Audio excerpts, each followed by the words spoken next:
Good evening, everyone. I hope you all are doing well. Welcome to our day 13th of our program that is dedicated to climate finance and global equity. Today's theme addresses one of the most urgent and complex challenges of our time: how we mobilize financial resources to support climate action in a way that is fair, inclusive, and accessible to all. Climate financing is not just about funding a large scale environmental projects, but also it's about ensuring that vulnerable nations and communities who often contribute the least to climate change, like Pakistan, yet suffer the most from its impacts, receive the support they need to adapt, innovate, and thrive. Global equity reminds us that climate action must go hand in hand with justice, shared responsibility, and meaningful collaboration. Together, these concepts shape how governments, private sectors, and civil society can move towards a more sustainable and equitable future. To guide us through this crucial discussion, we are honored to welcome our keynote speaker, Mr. Chad Richardson, who is the co founder and chief enabler of the most important plans for the planet, based in the United States. Chad has been at the forefront of developing transformative, community driven climate solutions that bridge innovation, inclusion, and long term impact. Please join me in welcoming Chad Richardson. Chad, over to you. Okay, thanks, Mr. Wire. Hi, everybody. I am going to go ahead and share my screen and play a couple videos for you based on this speaking topic, and then we can go ahead and have questions. I'm just not the best speaker or the best at describing these things as all the other speakers there are. So we'll start with You this know the International Monetary Fund, right? The world's financial firefighter, always rushing in to handle the latest economic crisis. But what if I told you it's quietly taken on an even bigger, way more complex job? Becoming the architect for a climate proof global economy? Yeah, it's a huge shift. Let's dive into this surprising transformation. So, yeah, it's a massive question, isn't it? The same institution that was designed to manage currency meltdowns and government bailouts is now trying to build a sustainable future for all of us. How on earth did that happen? And, more importantly, what does it actually mean in practice? And this slide really lays out the two different identities. On the one hand, you've got the old IMF we all know, all about the short term fix, financial stability, and, those often tough austerity measures. But on the other hand, this new mission is emerging, one focused on long term thinking, green investment, and building resilience. It is a fundamental shift in its very DNA. So you're probably wondering, how does a giant institution like this make such a massive pivot? Well, it wasn't some slow, gradual drift. Nope. It was a sharp, deliberate U-turn, and it was all triggered by one single critical decision. Now check out the timeline here, because the speed is just incredible. It all kicks off in 2021. The IMF holds its big review and makes a game-changing declaration. Climate change is now officially macro-critical. That one decision, that one label, is the key that unlocks everything that follows, including the creation of a brand new lending tool, the RST, just a year later. But what does macro-critical actually mean? Well, it's basically IMF speak for this is so big it can literally wreck an entire economy. The second climate change got that label, it stopped being just an environmental issue in their eyes. It became a core threat to financial stability, which forced the IMF to make it a central part of its mission. Okay, so with this new mandate, the IMF couldn't just keep using its old tools. It needed a whole new playbook. So let's get into the powerful new instruments it created to turn this climate mission into reality. And the star of this new playbook, the absolute centerpiece, is the Resilience and Sustainability Trust, or RST for short. Now, this isn't just another loan program. You got to think of it as the IMF's flagship weapon for financing long-term climate action in the world's most vulnerable countries. And here's what makes it a total game changer. Just look at these terms. A 20-year maturity, that's long term. And get this, a 10.5-year grace period. That means a country doesn't even start paying it back for over a decade. This is not crisis financing. This is patient, affordable money designed for building something that lasts. It's a complete departure from the old IMF model. So how does a country get one of these loans? Well, it's not exactly easy. There are three big hoops to jump through. First, and this is a big one, you have to already have a standard IMF program in place. Second, you have to prove your overall debt is manageable. And third, you have to commit to a serious, credible package of climate reforms. See what they're doing? They're tying the new climate money directly to their traditional economic oversight. But wait, there's more. The RST is the big one, but the IMF also pioneered this really clever financial innovation for when disaster actually strikes. They're called climate resilient debt clauses, and they are designed to give countries immediate breathing room. So, what is a CRDC? It's basically a special clause that's written right into a loan agreement. If a predefined climate catastrophe hits, we're talking a massive hurricane, a devastating flood, the country's debt payments are automatically put on hold for a while. Honestly, the best way to think about it is like a giant pause button on your debt. When a disaster strikes, the last thing a country needs is to worry about paying foreign creditors. It needs every single dollar for rescue and recovery. This clause hits that pause button, giving them that critical breathing room right when they need it most. Okay, so we've seen the new tools, the new playbook, but what does this all add up to? What's the real big picture impact here? Because this isn't just about a couple of new loan programs. This is about fundamentally reshaping what the IMF is and what it does. And this is where you see just how deep these changes run. Take surveillance, their annual economic checkups. Now, every single one of their 190 member countries gets a yearly climate risk assessment. Lending, it's not just for crises anymore, it's for long-term climate finance. And conditionality, the famous IMF strings attached, well, now those strings include things like carbon pricing and green policies. 100%. Let that sink in. Since 2023, 100% of new general IMF lending programs have to include climate risk analysis and, where it's relevant, actual reforms. It's not an optional add-on anymore, it's mandatory. So what's the bottom line? Here it is. By tying its money to climate action, the IMF has effectively become the most powerful enforcer of climate policy in the developing world. It's using its massive financial leverage to drive reforms on a truly global scale. All right, but let's be real. A shift this huge is never going to be easy. This transformation comes with some absolutely massive challenges. It's time for a reality check on the road ahead. And this graph just lays out the biggest challenge in stark terms: scale. Just look at this gap. The RSF, with around $70 billion in pledges, sounds pretty impressive, right? But compare that to the estimated $1.5 trillion needed. And that's not a one-time thing. That's every single year. The IMF's flagship tool is still just a drop in a vast, vast ocean of need. And then there's another huge point of friction. Critics are basically asking, hey, it's great that you're going green, but have you really changed at your core? They argue that even with these climate loans, the conditions are still too focused on austerity, on cutting public spending, when what countries actually need is massive public investment to build a green economy. So if we sum up the hurdles, there are a few huge ones. First, as we saw, the sheer scale of the funding is just not there yet. The real goal is to use this public money to unlock trillions in private capital, and that has been really slow going. Second, you have that deep conflict between the old habit of austerity and the new need for investment. And third, even cheap loans are still loans, adding to the debt burden of already vulnerable nations. It is a really difficult balancing act. Which leaves us with this final critical question.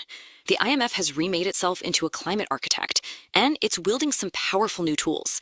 But given these immense challenges, the funding gap, the policy tensions, can the traditional guardian of fiscal discipline truly build the green, resilient, and sustainable future the world so desperately needs? The blueprint is drawn, but the foundation is very much still being tested.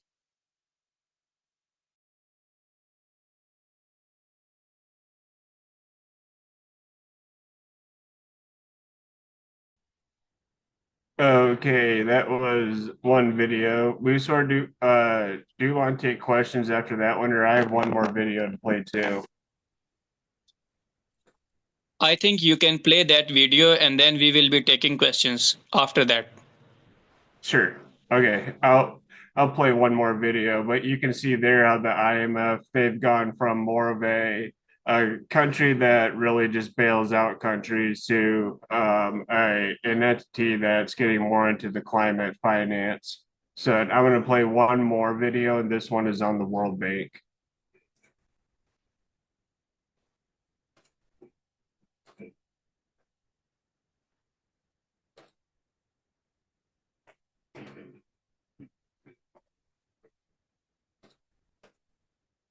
What if I told you there's one single organization, not a country, not a giant corporation, that's funneling tens of billions of dollars every year to tackle the climate crisis? Well, there is. And today we're going to dig into the World Bank's huge climate gamble. And believe me, the numbers are just jaw-dropping. So let's just start with the raw number. $50.8 billion. That's not a typo. That's how much climate-related money the World Bank Group pushed out the door in just 1 year, fiscal year 2023. I mean, to put that into perspective, that's more than the entire annual economy of dozens of countries. It makes the World Bank the undisputed heavyweight champion of climate finance. And get this, that number wasn't just them hitting a goal. They absolutely smashed it. They promised that 45% of all their financing would go to climate action, but they actually hit 48%. So what does that mean? It means they're not just a player in this fight, they are the dominant financial player. Okay, so this kind of makes you think of the World Bank as this giant global ATM for climate cash, right? When there's a need, it spits out the money. But where did this organization even come from? And what's its actual job anyway? Well, its story actually starts way back in 1944, right after World War II. The original idea was pretty straightforward: fight poverty, help countries develop and rebuild. But today, that mission has a huge new piece. They've basically said you can't end poverty if you don't have a livable planet to do it on. Makes sense. But here's the thing. We keep saying the World Bank, and that's not exactly right. It's a little misleading, actually. To really get what's going on, you've got to pop the hood. Because it's not one bank, it's a whole group of different institutions working together. Okay, so this group has 5 main parts, or arms. You've got 2 big ones, the IBRD and IDA, that most people think of when they hear World Bank. They're the ones dealing directly with governments, handing out loans and grants. But then there are 3 other parts that are all about getting private companies to invest their money. You've got the IFC, MIGA, and ICSID.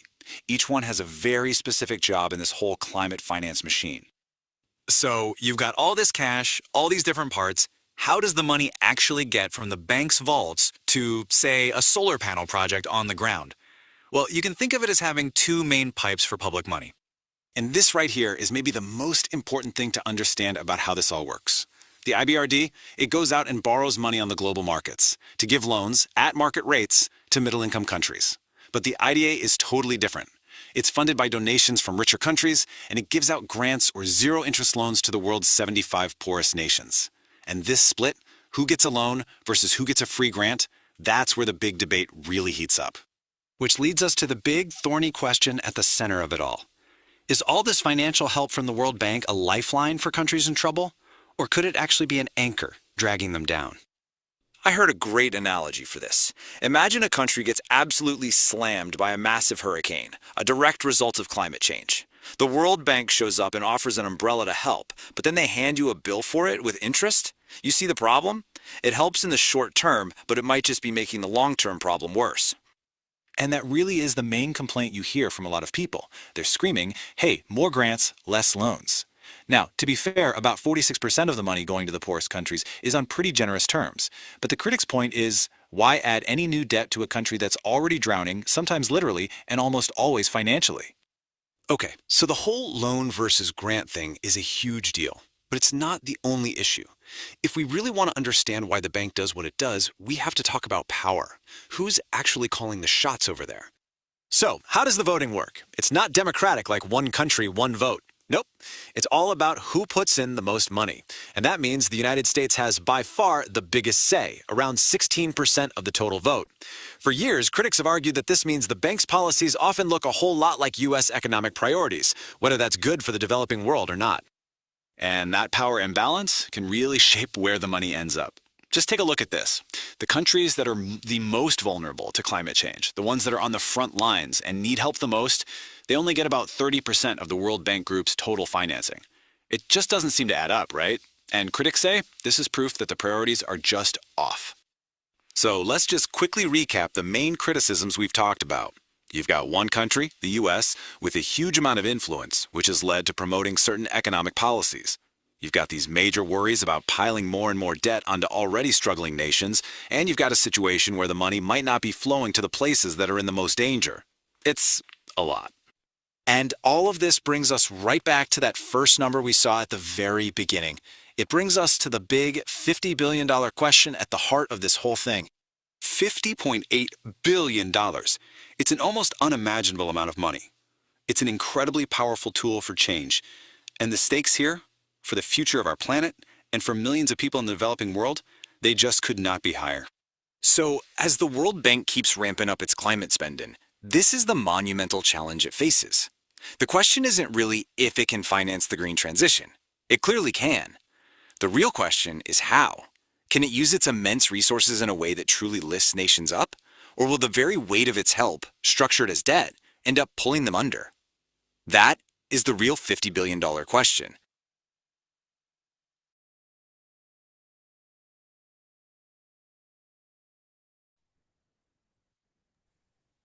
Thank you so much. These videos were really helpful, and this also raises a lot of questions in our minds as well. So, before moving towards question and answer session, I would like to ask one question as well because, we all know that everyone is suffering from the climate change, and the climate financing is needed on the equitable basis. Like it depends on the country's economy. Definitely, US is a big country; they have a strong economy.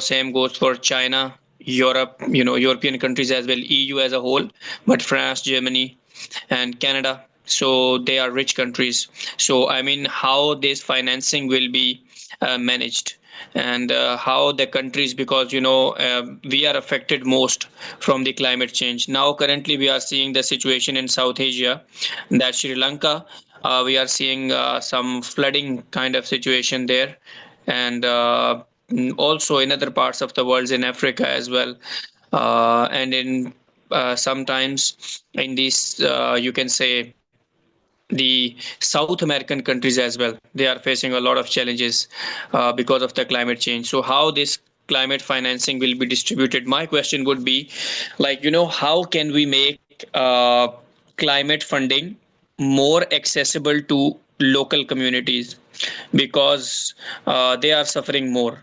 So, I mean, how it can be possible that we can make sure that the funding is accessible to them, because most of the time this funding goes somewhere else, or maybe not reach to those communities which are vulnerable or who really need that. So, I mean, how would you see this thing? Yeah, so as we kind of saw in the videos, that a lot of the funding isn't reaching to the places where it needs to be, or if it is reaching the places that it needs to be, it's just not enough. So that's where we need to start looking into philanthropy, impact investment, angel investment, venture capital, not always relying on one source of income for project kickoff, such as from the government or the World Bank or UN, but by being able to bring in different blended finance strategies and different partners that could play a different part of whatever particular project that they're doing, whether it's if it's uh, installing just solar panels, well, maybe they should install solar panels with some other type of energy, or maybe they should create a circular ecosystem around it. So by improving the business processes and bringing in different financiers, I think that that's one way that we can really drive the capital to projects that need it in the correct amounts. Thank you so much. Do we have any question? Anyone would like to ask any question? Yes, Farheen, go ahead. Um, Hello everyone. If we talk about the videos, it was really helpful. So, as climate change, we know, becomes a defining global challenge, if in the context of World Bank, so the World Bank climate financing is increasingly shaped by the strategic interest of major powers, particularly the USA. So which holds we know that it holds a significant influence over the funding priorities. So this raises the concern about whether the climate aid addresses the most vulnerable countries needs, or primarily advances the geopolitical agenda of a dominant state. So question is that how does the USA influence within the World Bank shape the allocation of climate finance? And does this power imbalance risk the turning global climate action into a tool of we can say the strategic competition rather than equitable the sustainability?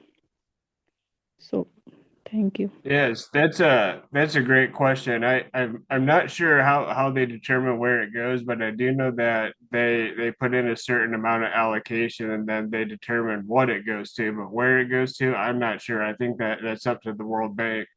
Otherwise, that would be, I think, too much power for the USA to say, hey, we're going to give you money, but it can only go to certain countries. But by having that kind of third party there of the World Bank determining where it can go, then that's an arm's length transaction essentially.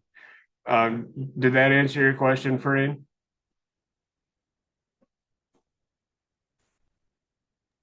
Yeah. Could you repeat it again? I didn't get the exact point. Yes, yes. So as to how they're determining the actual countries, I couldn't tell you on that. But I do know that the USA and other countries, when they are contributing, they do have certain stipulations of what they put their money towards. But I don't believe that they're saying it can go to Pakistan, it can go to, different countries particularly, but they can say it could be for X amount of development, it can be for climate, it can be for different items, right? And then how it gets allocated out from the World Bank, I'm not sure. It may be on countries' needs or how many applications that country is putting in. The World Bank may have their own formula. A good question. How about you, Wasim? Yes, sir. First of all, thank you so much. This was an amazing lecture. Sir, my question is that is the 100 billion climate finance pledge meaningful when global fossil fuel subsidies exceed 7 trillion annually? For example, the world spends 70 times more on the fossil fuels than on the climate finance, showing a massive imbalance between the promises and priorities. What do you think about it? Huh. Well, I think if we look at, our the most recent COP 30 as well, it's the fossil fuel money is just it's out there and it's just dominating right now. I don't think it's fair by any means. Clearly, we need more climate financing. How that's going to get done, I think it's going to, we need more events like this. We're talking to more leaders, especially in the developing countries, given this type of money. Here in the USA with our administration, he's really heavy on fossil fuels right now. So I think that, if there's mitigating factors of, okay, a percentage of because we're not going to stop fossil fuel spending. I don't think that that'll ever happen, just to be totally honest. But if we can start taking percentage of those profits towards fossil fuels and putting it towards regenerative and climate actionable items. I think that that is one way that we can help mitigate. But yeah, I think the answer is we can always mitigate but never eliminate fossil fuels. But yeah, I agree. The amount of spending on it is kind of ridiculous when you're talking 70 times the amount. Yeah, sir, but as the if you look at you said that the larger countries are participating according to COP 30. So I think that in 2022 Pakistan needed the 30 billion for the recovery, and Pakistan got only 1 billion. So I think it is imbalance right now. I I I totally agree with you on that. And why that is, I can't tell you. I think it comes down to geopolitics and kind of who's in leadership at different times and in the different countries and how that's going to change. I think we're going to need a whole change and it starts right here, right? This is the youth diplomacy forum. Some of you may have aspirations to be politicians someday, which would be great. and that's where it's going to take where the change is going to come, right? It's not going to change just overnight, but the more conversations that can be had about it, the more awareness brought about it. I think that's where change is going to slowly start to take place. Of course, of course. All right, sir. Thank you. Thank you. How about you, Kamar? I'm fine, sir. Thank you, sir. How about you, sir? Doing good. Thank you very much. Well, my question is what many global organizations and international climate finance institutions provide funds to countries that are most affected by climate change. However, in many cases, concerned government misuse these funds, and the support does not reach the real victims who are suffering on the ground. So, why does not international climate finance give the money directly to the victims under its own supervision to make sure the assistance reaches those who are truly need it? Yeah, so is your question saying that sometimes that climate money goes to countries that are corrupt and it's not going to the places where it needs to? Yes, sir. Yes, sir. And then what was the remainder of that question? So the government misuse those money. So why international climate finance give the money directly to the victims under its own supervision? Uh, why? Okay. Why, Okay. yes, Oh, sir. instead of bypassing the government, you're saying. Yes, sir. Government misuse those monies. So why does not international climate finance use the money directly to the victims under its own supervision? Right. So, right. Good. So I think that that's where like impact investment and philanthropy comes in. I'm sure a lot of these places have their own rules to where that they have to go through the government in order to do it, where you can't kind of cut out that middleman. But as long as that middleman is going to be there for a lot of these different countries, then you're still going to face the chance of corruption, right? And I would say that at least those countries are still getting the money instead of just being totally cut off, right? Because we know corruption happens in almost every place in the world, and some places it's a little more than others, but in order to just bypass the government on that, then that would mean that the IFC or other World Bank, then they would need to have to hire their own staff. They're going to need to include their own overhead and project management, monitoring, all these different things.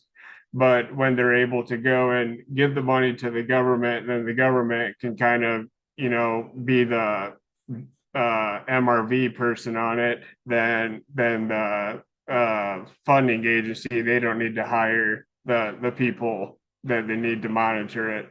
I think at the end of the day, it just comes down to a funding issue for the development agencies. So they would rather have the government do it, thinking that they won't be corrupt and the money will go to the right places. But oftentimes, as you know, it doesn't.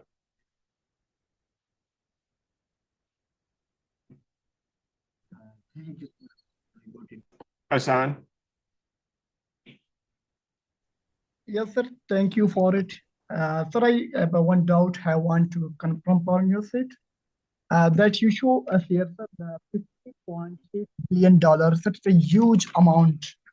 You talk about the World Bank, sir. Is the World Bank is directly helping in the climate action, or it is sir, giving a loan to the country? Is it given the money directly or to the country? Yeah, you show that IMF is $50.8 billion.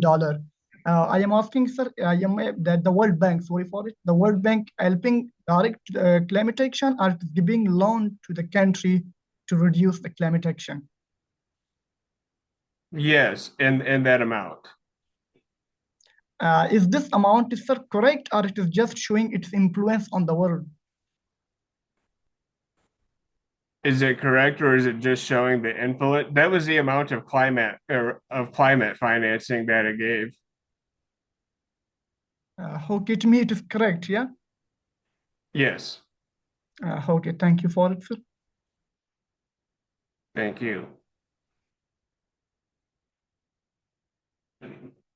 Oh, you're muted, Miss Orr.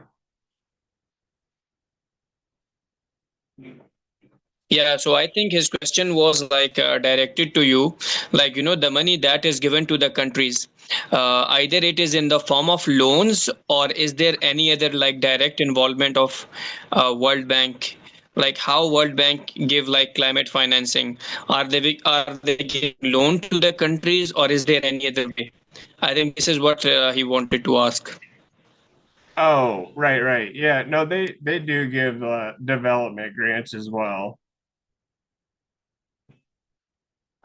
But I think that number that it was talking about there was the amount that it gave in loans for climate finance. So I mean, it's in the form of grants, and also this number is for climate financing for across the Right. globe. All those who are affected by the climate change, no matter from global south, global north, it is for them. But definitely the question comes to the equitable distribution of resources, that is somehow hindered or challenged because of the governments, because of the leadership, because of the politics. So everything is shaping. So that is why it is a challenge, because you talked about philanthropic organizations, but again, if we see the philanthropic organizations, their power, their access is limited, so they cannot move beyond than the government. So government is more powerful than the international organizations. There was one question as well.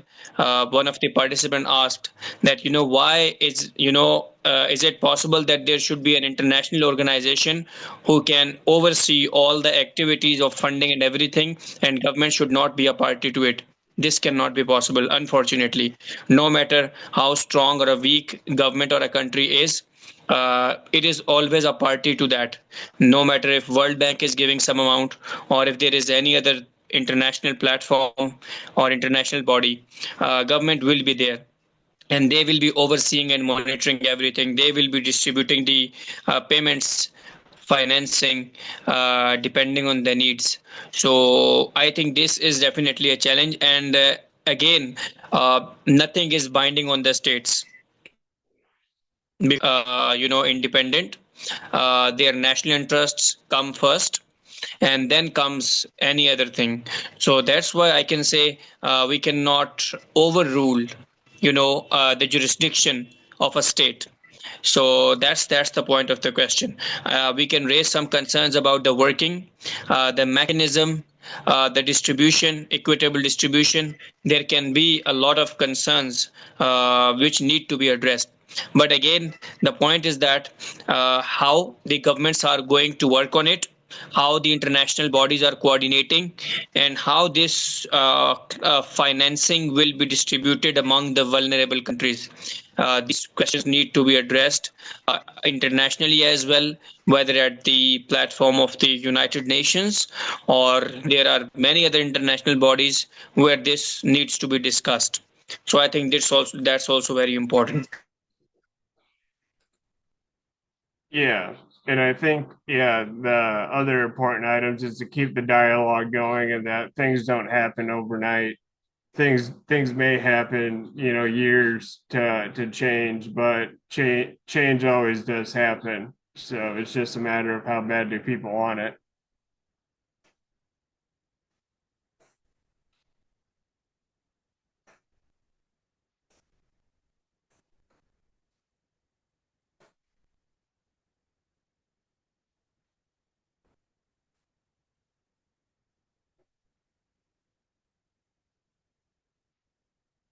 Looks like Miss War may have froze.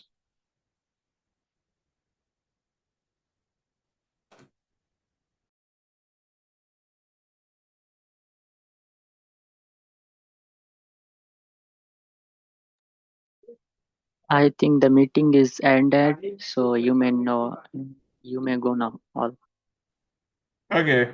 Thank you, everybody. Thanks for listening. Bye bye. Bye, sir. Thank you.